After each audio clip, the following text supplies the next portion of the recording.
l'invité de la matinale. KTO Radio. En parallèle des événements romains, le calendrier des jubilés se poursuit à Rome. Après celui des travailleurs, c'est au tour du monde de l'entreprise. Alors comment allier succès économique et responsabilité morale ? C'est l'une des interrogations profondes des dirigeants chrétiens. Karine Forêt nous éclaire sur cette question ce matin. Bonjour.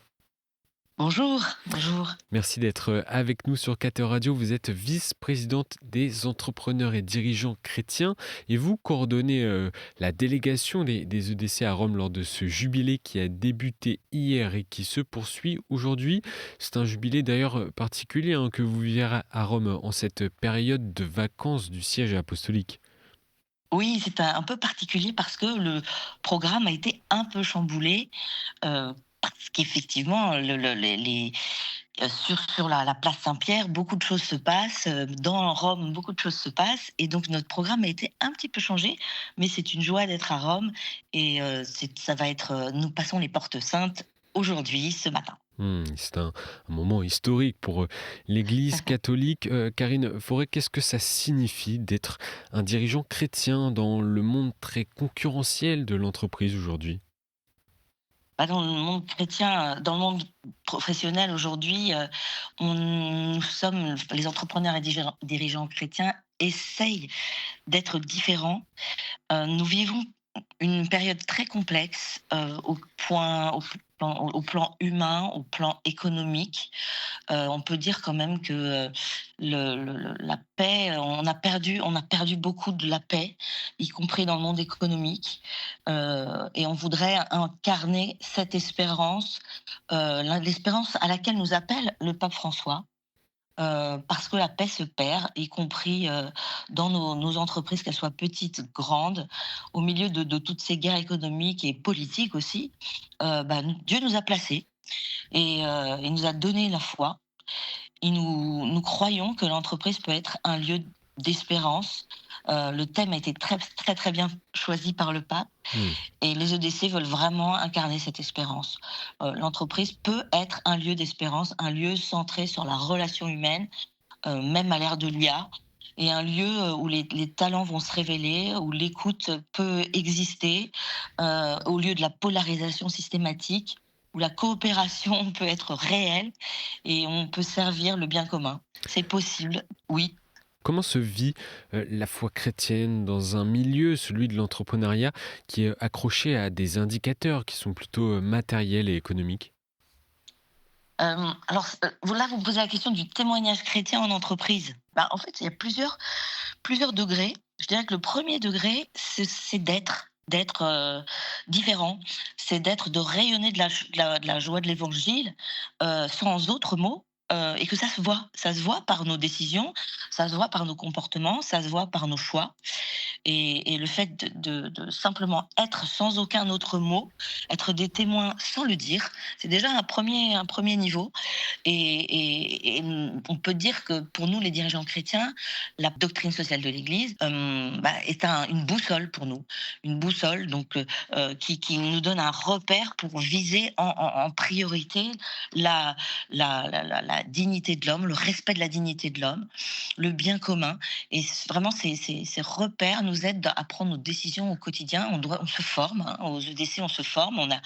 Nous avons un campus qui nous aide à comprendre ce qu'est la subsidiarité, comment on la met en pratique, en quoi c'est différent de la simple délégation. Lorsque j'ai dans mon travail du quotidien un domaine pour lequel je confie à un de mes collaborateurs un cadre, dans ce cadre, je veux le responsabiliser, je ne vais pas lui déléguer ce cadre, je vais travailler en subsidiarité, c'est-à-dire que je vais lui faire confiance. Et donc la confiance, c'est vraiment la confiance, c'est-à-dire la foi, la foi en Dieu, mais la confiance les uns dans les autres est le ciment qui va va me permettre de ne pas être dans le contrôle, ce qui serait le cas dans un monde où la délégation règne, mais nous, dans un monde où la subsidiarité règne, comme la pensée sociale chrétienne nous l'enseigne, eh bien, je ne suis pas dans le contrôle, je suis dans la confiance. Mon collaborateur sait que je peux l'aider, mais c'est à lui de me déléguer lorsqu'il a besoin que je supplée à certaines choses ou que je l'aide tout simplement. Donc, on met en pratique les grands principes qui sont ancestraux et qui sont déjà très clairs dans la parole. Et bien, dans le monde de l'entreprise, on peut les mettre en pratique en étant tout simplement quelqu'un qui décide différemment. Ensuite, à un moment donné, peut-être il faut aussi faire savoir qu'on est chrétien. Mmh. Soit par simplement ça peut être des prises de parole à la radio, par exemple, mais ça peut être tout simplement un logo EDC dans son compte LinkedIn. Et les personnes se questionnent et viennent nous poser des questions. Ah, tu es chrétien. Et à partir de là, quand on vient nous voir, quand ce mouvement est dans ce sens, eh bien, ça permet de respecter la liberté de chacun et de ne pas faire de prosélytisme en entreprise. Karine Forêt, le pape François a livré beaucoup d'encycliques. Quel grand enseignement avez-vous pu retenir en tant que dirigeante chrétienne de ce qu'a Ah, livré le pape François? c'était vraiment un homme tourné vers le monde de l'entreprise. Il a vraiment su reconnaître le rôle essentiel que jouent les entrepreneurs. Et effectivement, avec son encyclique Laudato Si, que nous avons vraiment pu étudier. Et nous nous sommes posés un grand nombre de questions à travers nos équipes d'essai pour mettre en pratique l'évangile, mettre l'évangile au cœur de l'économie à travers, bien sûr, tout ce que Laudato Si nous a apporté. Et c'était vraiment une vision prophétique, je pense, cette encyclique. Et le pape nous a appelés sans relâche à une économie qui sert la personne humaine, qui soit respectueuse vraiment de la dignité de chacun, mais aussi de l'environnement, parce que c'est un tout. Nous faisons partie de cette maison commune que nous devons avoir à cœur de respecter pour créer un monde qui va être vertueux plutôt que de détruire cette grâce de ce monde merveilleux que le Seigneur a créé.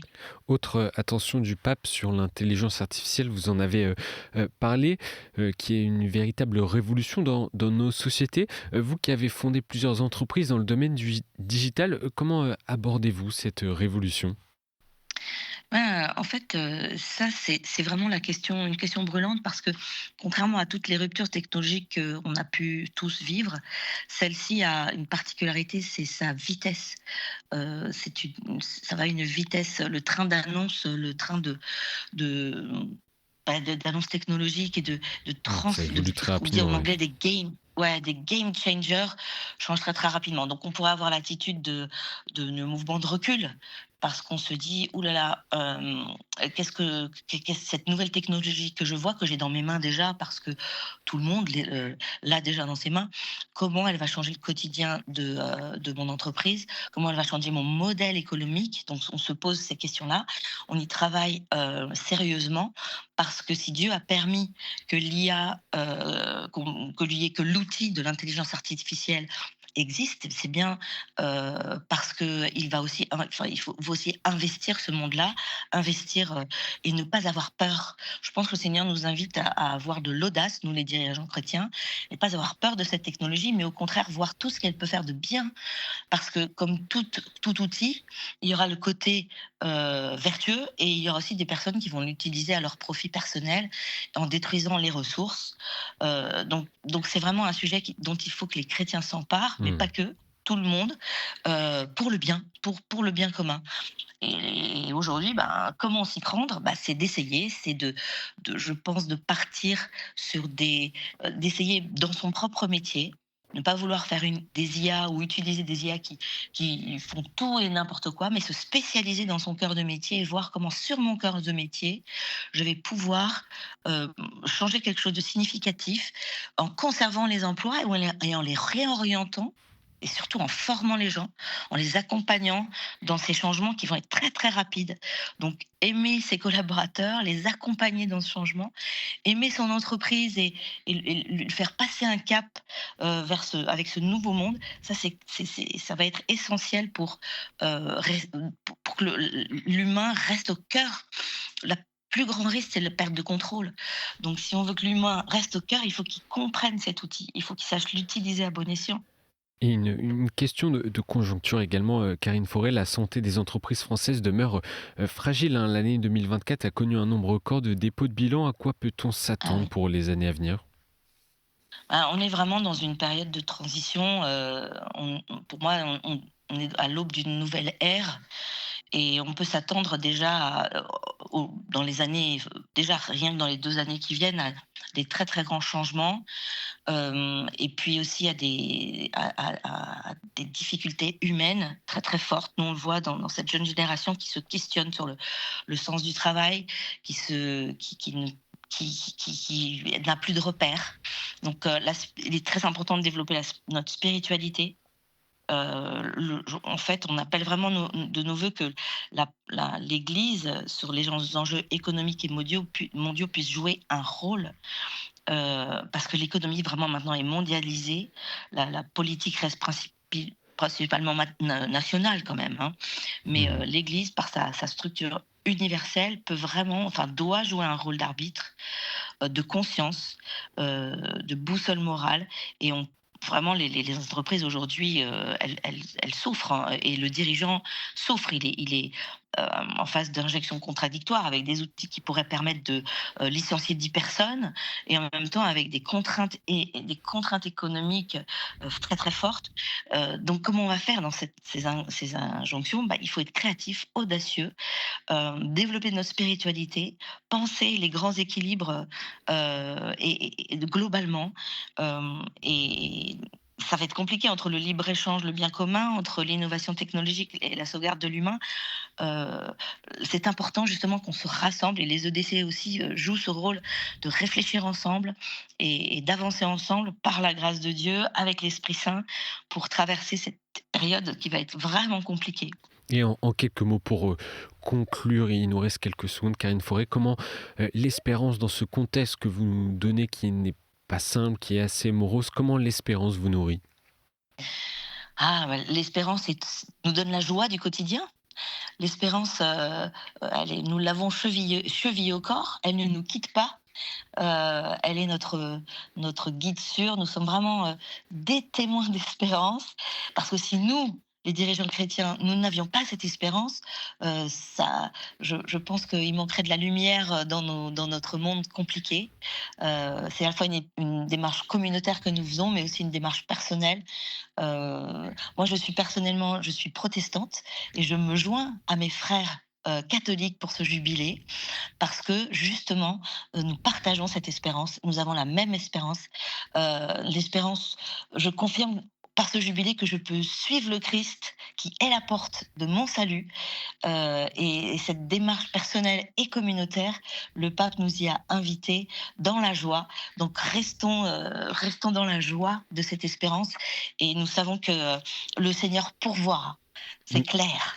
Merci beaucoup, Karine Forêt, pour ces mots. Je rappelle que vous êtes vice-présidente des entrepreneurs et dirigeants chrétiens. Vous êtes à Rome et vous allez d'ailleurs passer la porte sainte ce matin. Bon temps à vous. Oui. Merci beaucoup.